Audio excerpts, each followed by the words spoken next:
James Fritz, 271 Crutcher Road, Port Townsend, Washington. If you drive down the streets of Port Townsend now, even on weekends, you can find parking spots. That's never happened before in the last 6 or 8 years that I can remember. I've talked to restaurant owners, business owners, and they're all in agreement. Sales are down, even corrected seasonally, sales are down. The name of the game is we're in this recession that I've been predicting for the last 8 years, and everybody else told me that we're never going to have another recession. Well, it's here. A lot of these businesses in Port Townsend aren't going to be here by the end of next year. In the next year, you walk down the street, you're going to see a lot of empty storefronts. And when these people come to buy $1 million house, and they walk down the streets and they see empty storefronts, they're not going to buy a $500,000 or $1 million house. They're going to go someplace else. Now the secret is you've got to get people into Port Townsend. The people out in the county would sooner drive 30 miles up to swim or to Silverdale to go shopping than they want to come into Port Townsend. Now there's several reasons for that. We don't have enough retail stores to make it worth their while. But now swimming is one way of getting people from the county back in. We not only need the swimming center, the school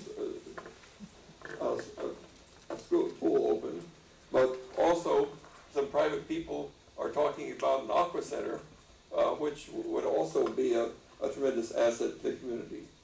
You got to get people in. In Reno, Nevada, they figure everybody that spends 24 hours in Reno will spend $300.